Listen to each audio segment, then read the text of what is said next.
I live. Welcome back. Welcome back. I am back. I'm in quite a good mood. I'm glad to be back doing this. I've been out for a couple weeks. I don't remember why 2 weeks ago I couldn't be on. Maybe I was on. I can't remember. It's been too long. It has been far too long since a lot has happened in the past couple weeks. Last week I was in Los Angeles for work, and that was a heck of a show.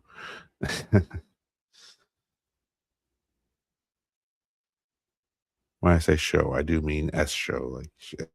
I'm trying, trying not to swear, but S word show. Um, anyway, I am back after 2 weeks. I wish I could got on in that while I was in LA, but I try and make sure that I go live 9 p.m. Eastern Standard Time, and where I was, that was 6 p.m. So I went out to dinner with my coworkers, so I could not be on at that time. We did have a great steak. We went to Culver City for steak, George Petrelli's Steakhouse, I believe.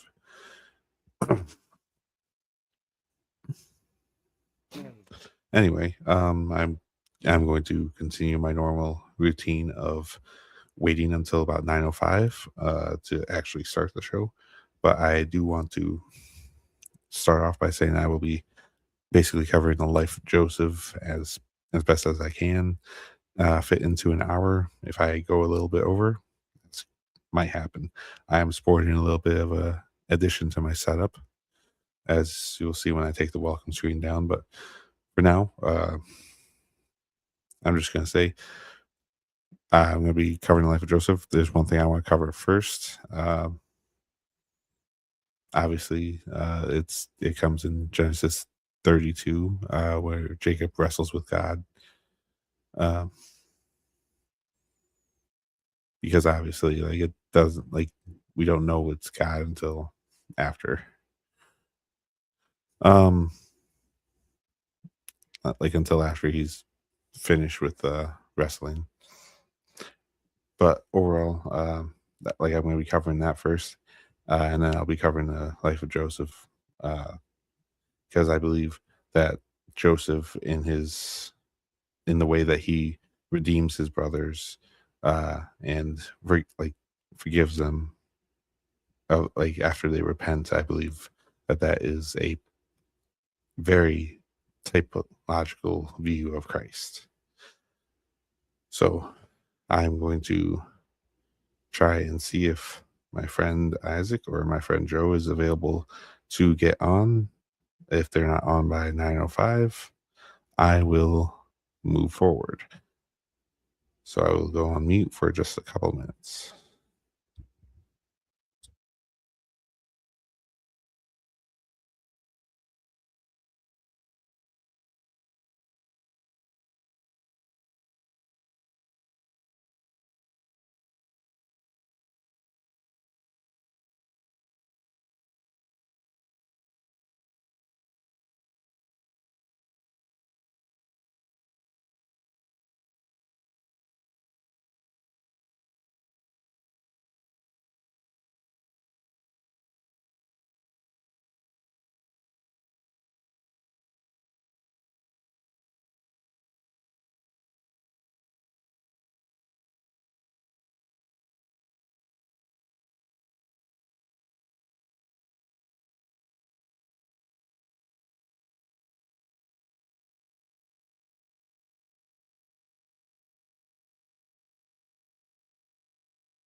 All right. They Did not say anything. Regardless, I am here. I don't know why. Like I'm still on. Whatever. I'm not too worried about it. Um, just a second. I'm just gonna.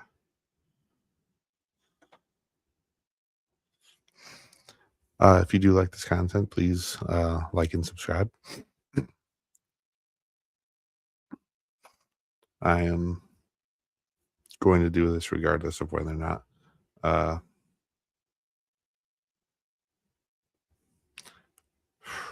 I lost my train of thought. I'm going to be doing this regardless of whether or not I get followers, but followers of the word would be quite nice.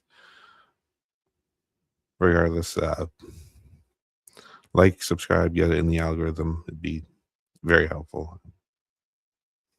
Nice. I can like it on my own YouTube. Cool.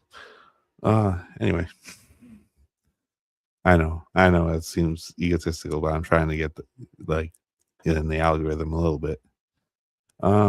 Anyway, like I said, I want to touch on. I'm going to change the screen so that I'm in the corner here. I think I might zoom in a little bit on this.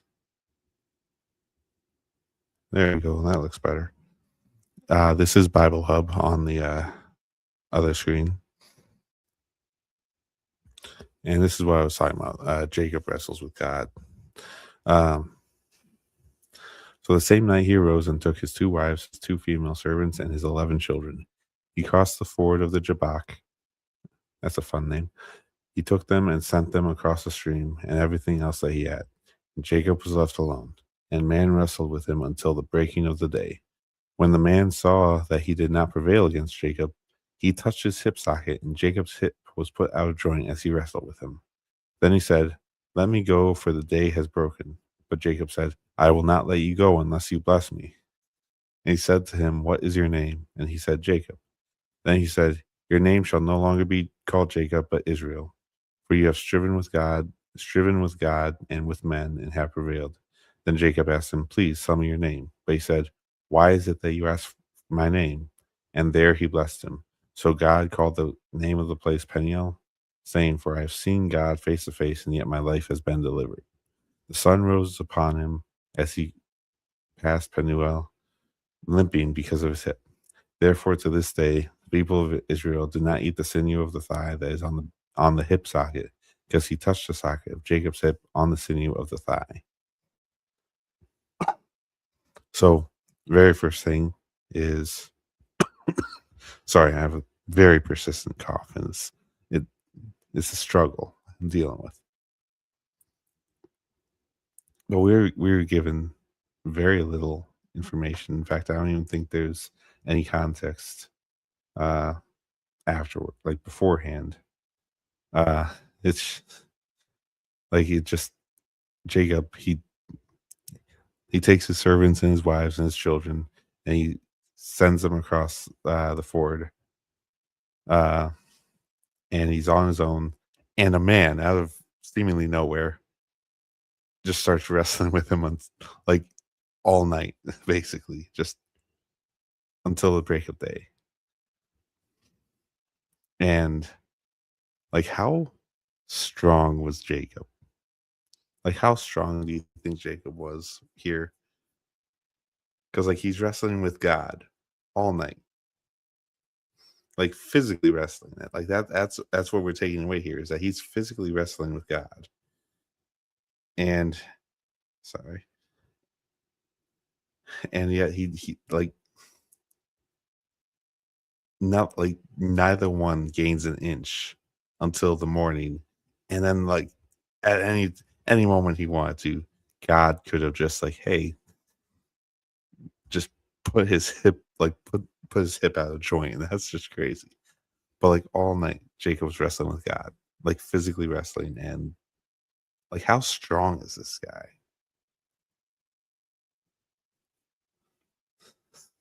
And like we don't need to ask how petty he is, but like we do need to ask how strong he is. Like you can see how petty he is. Because the guy is just saying, "Hey, let me go." Like they like morning's here. Let me go. And Jacob's like, "No, no, I'm not gonna let you go. Bless me first." Oh, I love it. I love that. That's good Bible. All right. It's funny. Okay. Uh so yeah. I don't actually know if this is the first mention of Joseph, but like this is where is Joseph like Joseph's story really start like really starts. So very first thing is sorry. Oh, excuse me. So one of the very first thing is that like Joseph is loved by his father more than any of his other brothers. It says because he was the son of his old age. But overall, like he's just loved more than all of his brothers, and because of that, they hated him. One thing we can take a look at there is that Christ came to his people first. Like this is my own exegesis. Like this is eisegesis. This is me reading into the text, my own interpretation. But Jesus came to his own people first. The Messiah, the Christ, came to his own people first, and they rejected him. They hated him. And like obviously, like we could say that he was loved. Like in like during his baptism, the Holy Spirit comes down, and God the Father comes, uh, like voices from heaven saying, "This is my son whom I am well pleased. This is my son whom I love." Um, and like don't get me wrong, like not all of the his own like not all of the Israelites hated Jesus, but like he did come to his own people, uh, and then they hated him. Like they rejected him, and that is prophetic. Like that is part of prophecy. Um,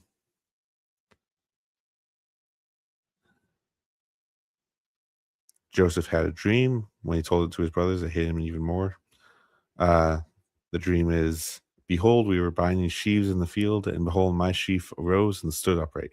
And behold, your sheaves gathered around it and bowed down to my sheaf. His brother said to him, are you indeed to reign over us, or are you indeed to rule over us? So they hated him even more for his dreams and for his words. Then he dreamed another dream and told it to his brothers and said, behold, I have dreamed another dream. Behold, the sun, the moon, and 11 stars were bowing down to me. But when he told it to his father and to his brothers, his father rebuked him and said to him, what is this dream you have dreamed? Shall I and your mother and your brothers indeed come to bow ourselves to the ground before you? And his brothers were jealous of him, but his father kept the saying in mind. So there's not much, like, there isn't much typology because obviously uh, one of his brothers is Judah, and that's a line of kings. Like David, like King David, uh, Solomon, like most of the kings of Israel came from the line of Judah. I'm not actually sure where like the significant people who came from the line of Joseph, but um I'm very curious about that now. That's gonna bother me if I don't look it up soon. I'll look it up after the stream. But in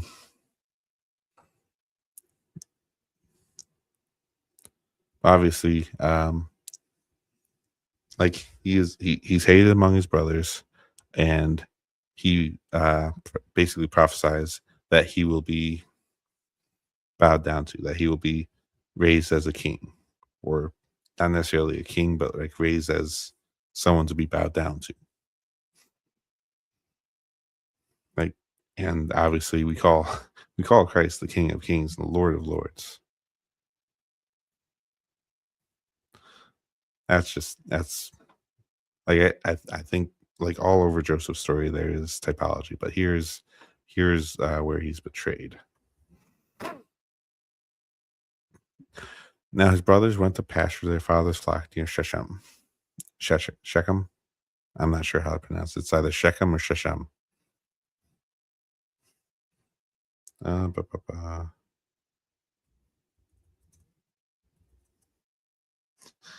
I'm going to annoy Joe until he at least answers. All right. Now his brothers went to pasture their father's flock near Shechem. And Israel said to Joseph, "Are not your brothers pasturing the flock at Shechem? Come, I will send you to them." And he said to him, "Here I am." So he said to him, "Go now, see if it is well with your brothers and with the flock, and bring me word." So he sent him from the valley of Hebron, and he came to Shechem. And a man found him wandering in the fields. And the man asked him, "What are you seeking?" "I am seeking my brothers," he said. "Tell me, please, where are they pasturing the flock?" And the man said, "They have gone away, for I heard them say, 'Let us go to Dothan,'" or Dothan. I'm not sure how to pronounce that either. Like Old Testament words can places can sometimes be difficult to pronounce. So Joseph went after his brothers and found them at Dothan or Dothan. I'm going to go with Dothan. They saw him from afar, and before he came near to them, they conspired against him to kill him. They said to one another, "Here comes this dreamer. Come now, let us kill him and throw him into one of the pits. Then we will say that a fierce animal has devoured him, and we'll see what will become of his dreams." When Reuben heard it, he rescued him out of their hands, saying, "Let us not take his life." And Reuben said to them, "Shed no blood. Throw him into this pit here in the wilderness, but do not lay a hand on him, that he might rescue him out of their hands to restore him to his father." So when Joseph came to his brothers, they stripped him of his robe, the robe of many colors that he wore, and they took him and threw him into a pit.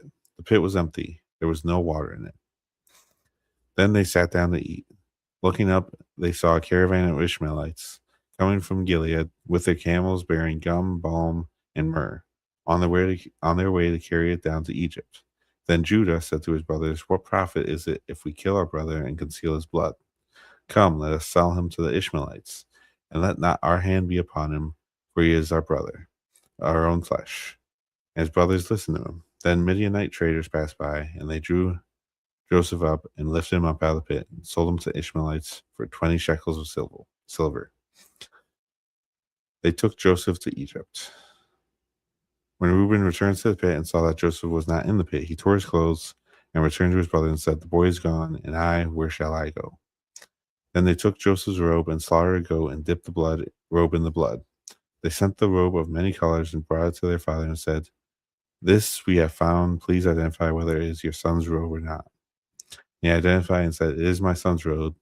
Fierce animals devoured him. Joseph is without doubt torn to pieces." Then Jacob tore his garments and put sackcloth on his loins and mourned for his son many days.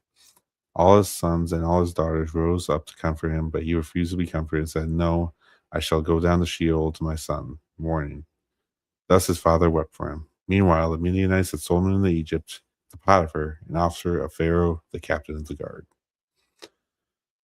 All right, that was a lot there. Um,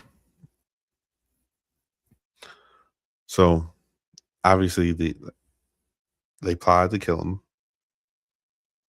I mean, I don't even know if I need to go too deep into exactly where I'm going with this. I already compared Joseph to Jesus in the sense that they were hated among their own people. He was disliked among his own people. He was disliked among his brothers. What did the Pharisees, what did the Jewish leadership plot to do? They plotted to kill Jesus. And here we see that they also plotted to kill, like his brothers plotted to kill Joseph. Reuben did in fact plan to save him before that could happen, but he did not make that. Didn't make it to doing that. Um, like they were planning on just letting the wildlife take him, and then someone said, "We can make money on this. Like we just sell him. Like we just give him to slavery." And what is C? I'm very curious about the conversion rate of shekels into like just ounces of silver, like because no, about 2/5 an ounce or 11 grams. Oh, I don't even know why I asked. Because obviously Judas betrayed Jesus for silver, 30 pieces of silver. It didn't, I guess it doesn't say how much. Oh, sorry.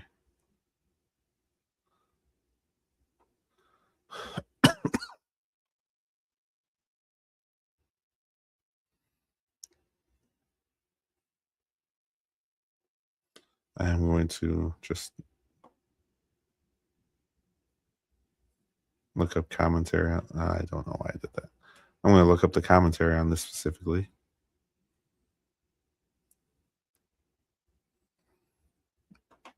The specific 20 shekels equaled the average price of a teenage slave, revealing how little they value their own brother. Silver often marks betrayal. Compare the 30 pieces paid to Judas. And it gives us two verses, Matthew 26:15. So I don't even need to go looking for it. But also Zechariah 11:12-13.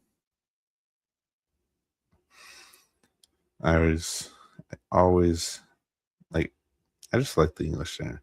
And I said to them, "If it seems good to you, give me my wages, but if not, keep them." And they weighed out as my wages 30 pieces of silver. Okay, I have no context there.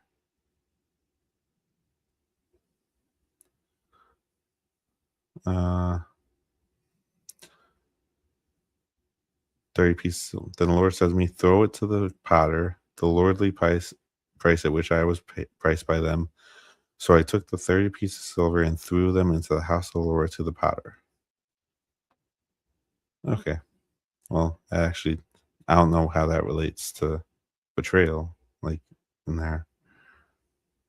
Shows sin's cold calculation, yet God will transform the sale into salvation for many.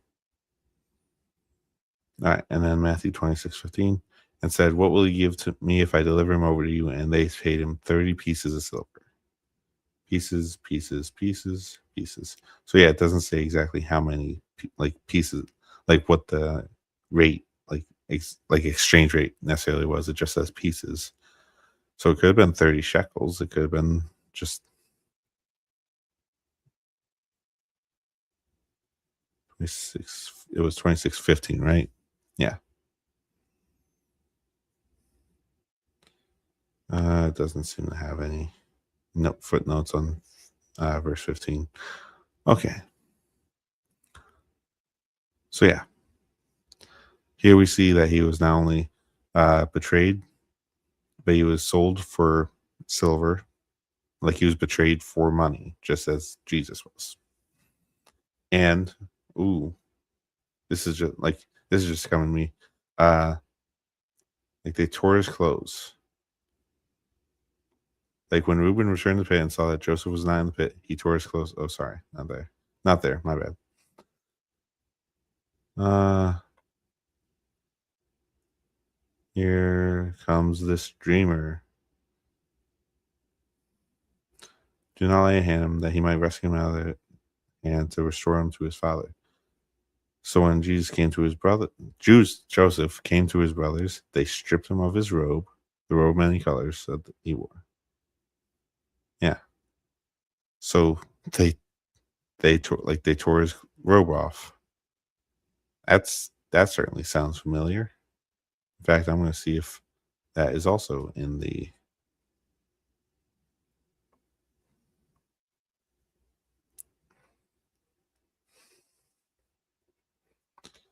Yep, brother's first act is violent humiliation, and we finally burst into action. Being stripped anticipates the treatment of Jesus. They stripped him and put a scarlet robe on him. underscoring how innocent sufferers often bear shame for a greater plan. Yeah, that's kind of where I was going with that. Like that's where. So yeah, it is. He's sold into slavery. That that one isn't necessarily like you can't necessarily connect that to Christ, but you have to think about what they did before. Like they humiliated him, they sold him for like like shekels of silver. Uh,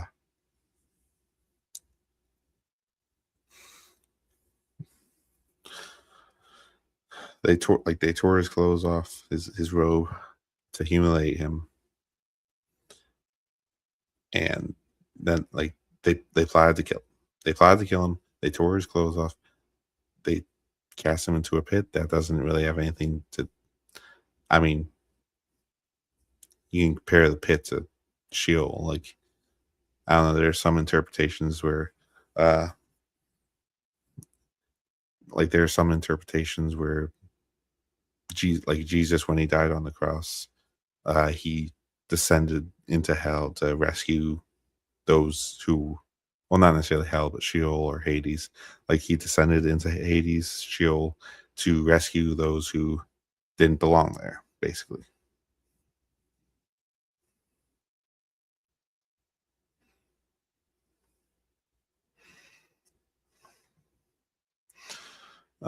So yeah, arguably, maybe. It depends if you follow that interpretation. That like there are people who wonder, like, oh, where did Jesus go? Like, what happened to him while he was uh, dead? Like while he was after he passed on the cross? Because like obviously he came back. Like, did he descend into Sheol or did he rise to the Father? Like, did he ascend to the Father and then come back? Yeah, we can see the comparisons, and I should have just kind of made a checklist like right next to like anyway.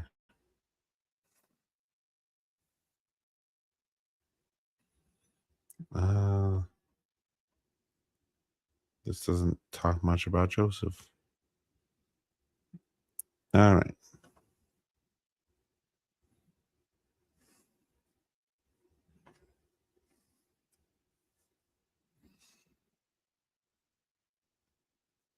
I'm trying to see.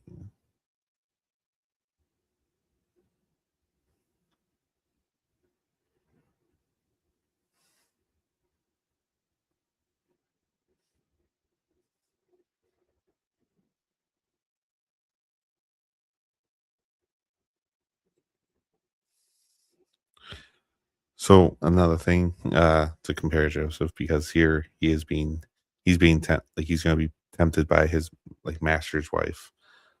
He's like Joseph didn't really do anything to deserve this. Like he had a couple dreams that show that he was going to like prophetic dreams that he was going to be that like ruling over essentially his brothers and his family. That's all he really did. He's completely innocent. He had not like yes, he is man. He did have sin, but like this just ain't it. Like this isn't like for the most part he has found favor in God's eyes. Like he has done nothing to deserve being sold into slavery and like plotted to kill against again, like who Jesus didn't deserve our punishment. He took on our punishment. So here is Joseph like in Potiphar's wife. Now Joseph had been brought down to Egypt, and Potiphar, an officer of Pharaoh, the captain of the guard, an Egyptian, had bought him from the Ishmaelites, who had brought him down there. The Lord was with Joseph, and he became a successful man, and he was in the house of his Egyptian master. His master saw that the Lord was with him, and that the Lord caused all that he did to succeed in his hands. So Joseph found favor in his sight and attended him, and he made him overseer of his house, and put him in charge of all that he had. From the time that he had made him overseer in his house and over all that he had, the Lord blessed the Egyptian's house for Joseph's sake. The blessing of the Lord was on all that he had in house and field. So he left all that he had in Joseph's charge, and because of him, he had no concern about anything but the food he ate.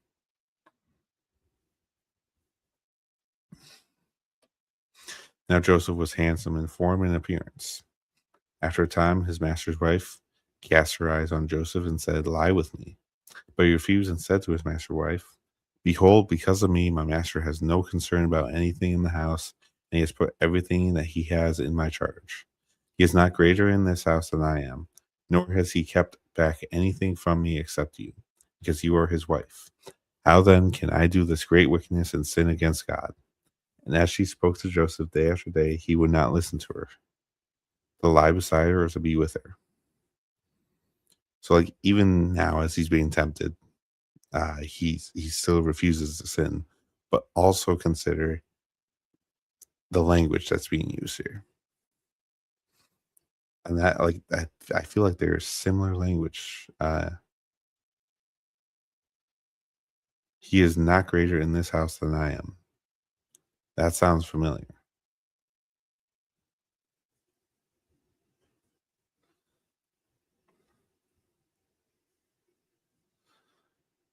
Joseph recognizes that status comes from God's providence and power for his trust, not from personal entitlement. By framing the conversation this way, he sets the stage for why betrayal would be unthinkable. But here in Luke 16:10, that is not what that isn't what I'm looking for, to be honest. If I'm being honest with you. You know what I'm looking for is John. Excuse me. Like we just read it in John. And I'm having trouble remembering exactly which chapter and verse.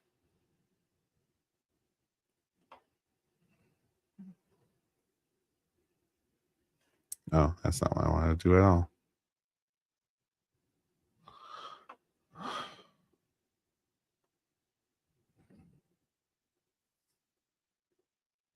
This is gonna bother me. This is gonna bother.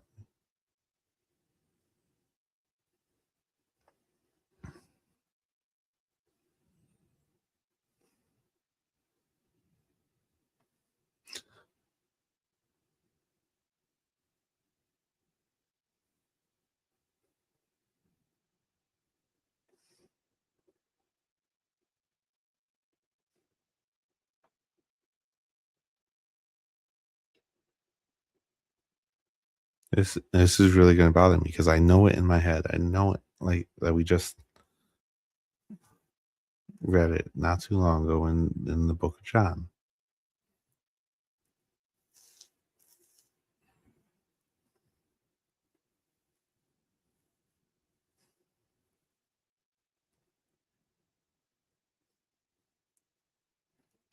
Like no one is greater. It's in my head.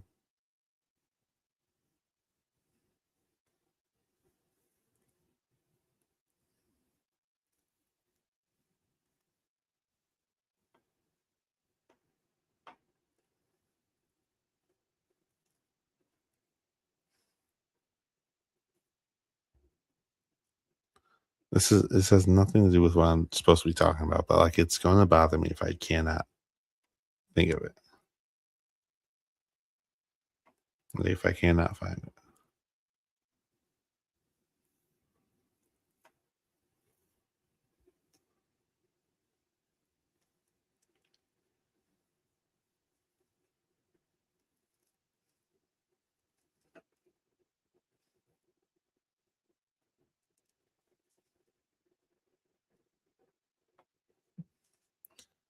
This is bothering me. I'm trying to find exactly what I'm looking for.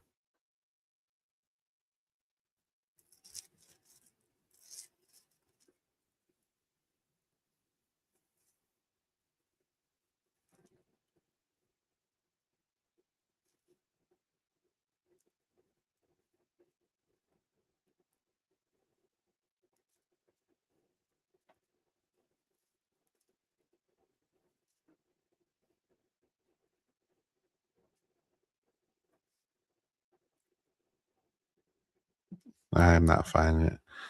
Like I know somewhere in John, Jesus refers to like says something along the lines of this. I know it's somewhere in there. I'm just having trouble finding it. Oh, it's It's gonna bother me, but I'm sure, like, I'll put in the comments once I find it, uh, like, after the stream. One day anyway, continue on verse 11. But one day when he went into the house to do his work, and none of them men of the house was there in the house. Sorry, there's one day when he went into the house to do his work, and none of the men of the house was there in the house. Man, that was tripping me up. She caught him by his garment, saying, "Lie with me." But he left his garment in her hand and fled and got out of the house. And as soon as she saw that he had left his garment in her hand and had fled out of the house, she called to the men of her household and said to them, "See, he has brought among us a Hebrew to laugh at us. He came into me to lie with me, and I cried out with a loud voice. As soon as he heard that I lifted up my voice and cried out, he left his garment beside me and fled and got out of the house. And she laid up his garment by her until his master came home. And she told him the same story, saying, The Hebrew servant whom you have brought among us came in to me to laugh at me. But as soon as I lifted up my voice and cried, he left his garment beside me and fled out of the house."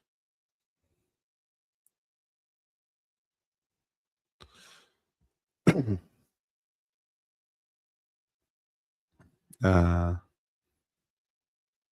he was. As soon as his master heard the words that his wife spoke to him, "This is the way your servant treated me," his anger was kindled. And Joseph's master took him and put him into the prison, the place where the king's prisoners were confined, and he was there in prison. But the Lord was with Joseph, and he showed him steadfast love and gave him favor in the sight of the keeper of the prison. And the keeper of the prison put Joseph in charge of all the prisoners who were in the prison. Whatever was done there, he was the one who did it. The keeper of the prison paid no attention to anything that was in Joseph's charge, because the Lord was with him, and whatever he did, the Lord made it succeed. Like, can you just imagine just how much the Lord is like all these things are happening to him? Like Joseph was beaten, thrown into a pit, it's sold into slavery, and then he was made master of, like, basically the head servant of his master's household. He was falsely accused of sexual assault. I probably like it's a good thing I don't monetize these videos because that definitely would have gotten flagged uh, for mentioning those two words. Like, he's getting falsely accused for SA, and even in prison, he is put in charge of other prisoners. Like, what man intends for evil, God will use for good.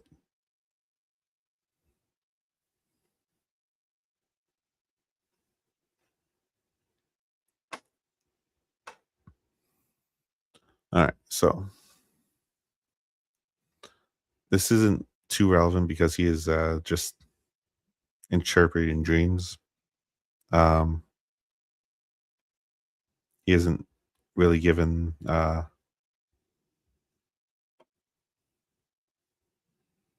There's not much there, if I may ask. All right.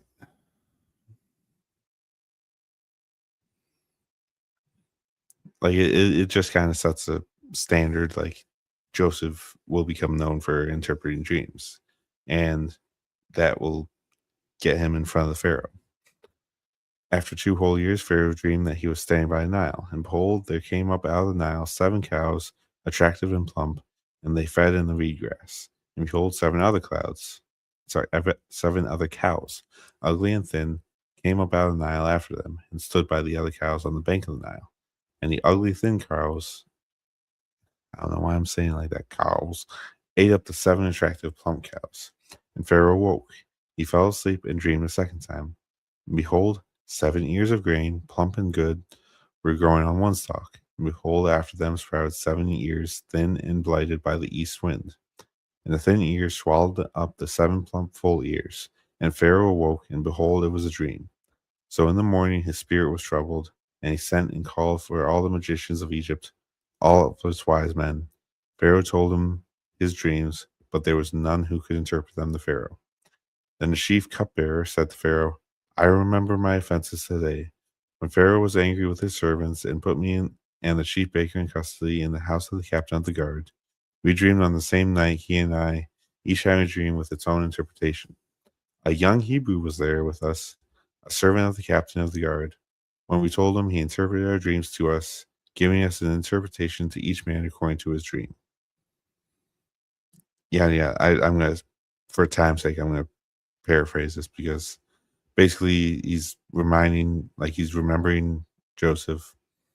Uh, Pharaoh's gonna call out to Joseph, have him come interpret his dreams. Uh, the dreams are about a year, like 7 years of prosperity, uh, and then 7 years of famine. And Joseph is going to tell him, hey, if you like 7 years of prosperity, 7 years, like 7 good years, like basically tax. I'm not gonna lie, it's basically a tax.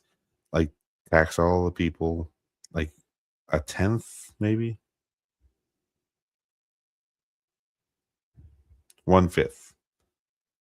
Uh, 1/5 of the produce of the land of Egypt during 7 plentiful years, and basically store them up so that when the famine comes after 7 years, uh, they will still have food available. And they did this, and uh, because Joseph accurately um, interpreted a dream, Pharaoh gives him like gives him power. He gives him power to oversee all the food, uh, like the food reserves. All right. This proposal pleased Pharaoh and all his servants. And Pharaoh said to his servants, can we find a man like this in whom is the Spirit of God? So I am very curious about commentary on that particular. In whom the Spirit of God abides. Even a polytheistic ruler perceived something supernatural. Saul prophesied when the Spirit of God came powerfully upon him. Man,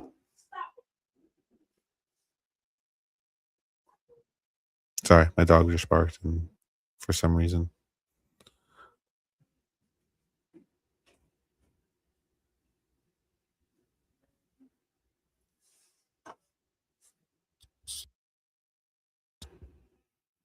I'm gonna be taking a quick break to see what's going on. Um, just give me a moment.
Sorry about that. My daughter woke up.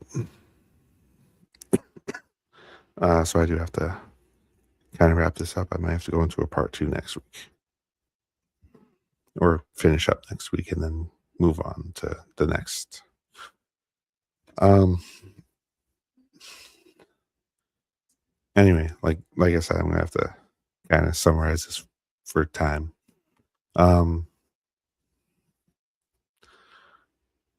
so because of the Spirit of God, like Pharaoh recognized it, he puts Joseph in charge of like overseeing all this. Um, he gives him a different name, Zephanath Paneah, and he gave him in marriage Asenath, daughter of Potipharah, priest of On, and went out over into Egypt. And he basically gathered up balls. And when when famine spread, Joseph opened the storehouses and sold to the Egyptians, for the famine was severe in the land of Egypt. Moreover, all the earth came to Egypt to Joseph to buy grain, because the famine was severe over all the earth. Now, I do want to remind, like, does anyone remember what one of the dreams that Joseph had was about? He said that like, his sheath stood up over, like, upright, and the other sheaths seemed to bow down to him. If I remember right, it's, like sheaths are like wheat. All right. So Jacob learns that grain was for sale in Egypt.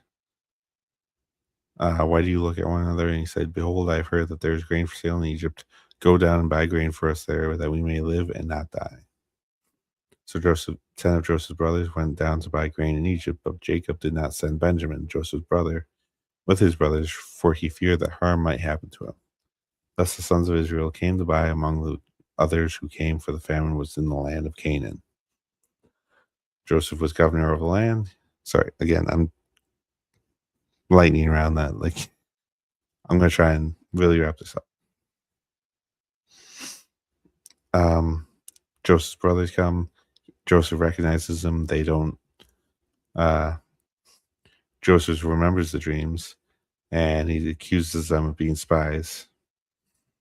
They say, no, your servants have come to buy food. We are all sons of one man. We are honest men. Your servants have never been spies. He said, no, it's the nakedness of the land you have come to see.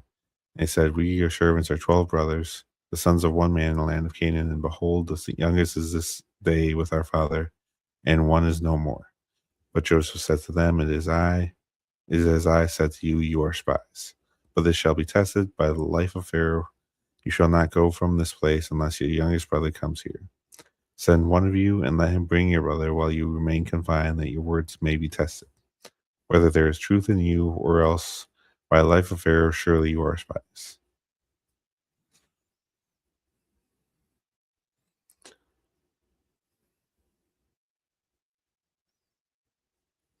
So yeah, he confines them.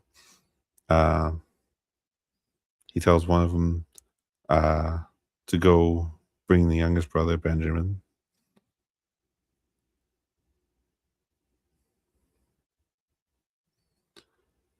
Then they said to one another, in truth, we are guilty concerning our brother, in that we saw the distress of his soul when he begged us, and we did not listen to him. That is why this distress has come upon us. And Reuben answered them, did I not tell you not to sin against the boy? But you did not listen. So now there is reckoning for his blood. They did not know that Joseph understood them, for there was an interpreter between them. Then he turned away from them and wept. After he returned to them and spoke to them, he took Simeon from them and bound him before their eyes.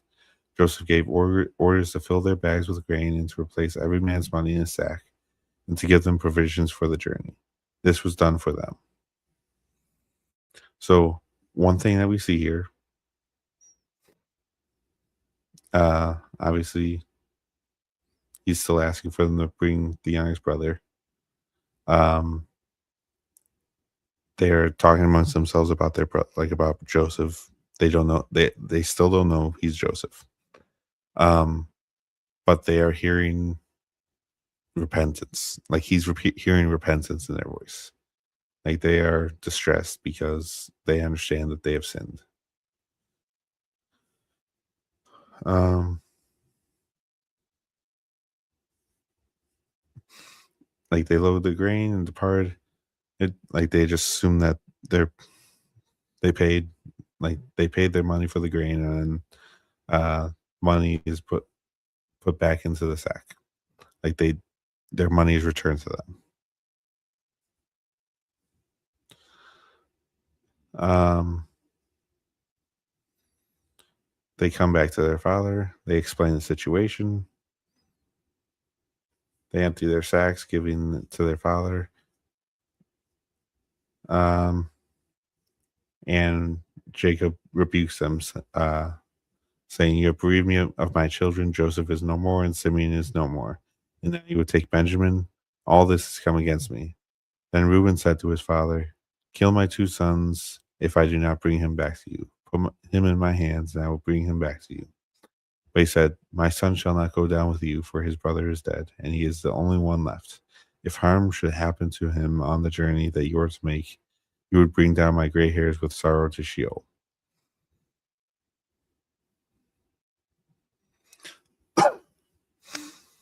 All right, so they do return.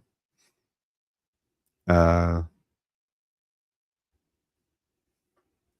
they, I'm trying to see.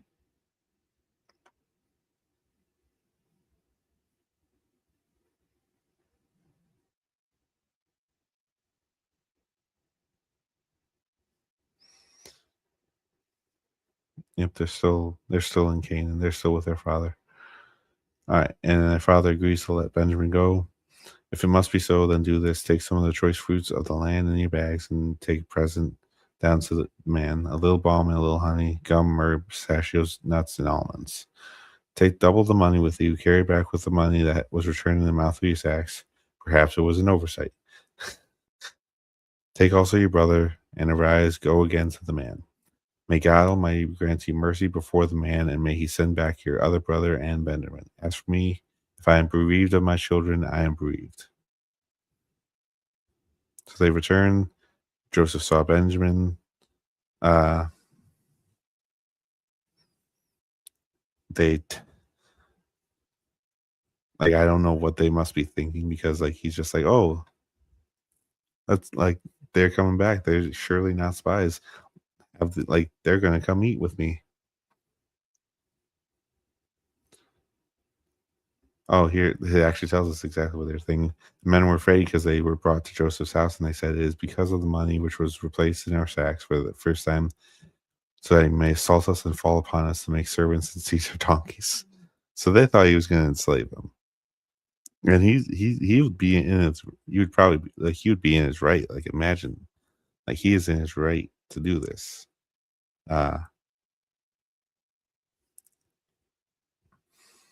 um, because like of how they treated him. But like he has seen their repentance. All right.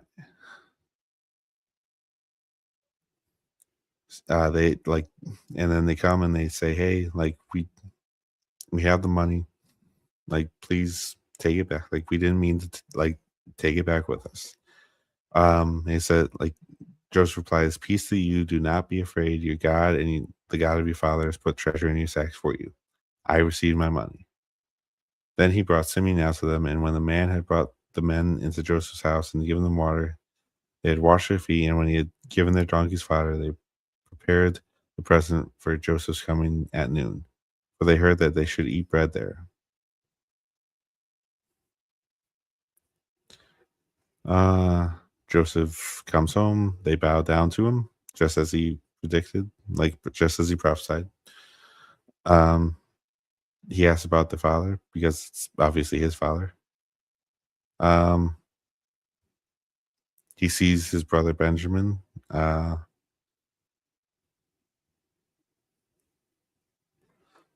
Joseph hurried out, for his compassion grew warm for his brothers, and he sought a place to weep. He entered his chamber and wept there. There he washed his face and came out and controlled himself, served the food. They served him by himself. Uh, they sat before him, the firstborn according to his birthright, and the youngest according to his youth. And the men looked at one another in amazement. Obviously, because Joseph knows the birth order, he was there. Taken to them from Joseph's table, but Benjamin's portion was 5 times as much as any of theirs. And they drank and they were merry with him. All right. I got a comment on Twitch about Stream Boot. I'm telling you, I don't care.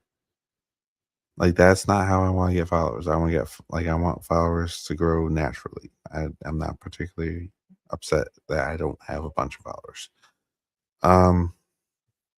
That's going to be the end. I'm going to have to continue. I'm going to have to finish up Joseph next week.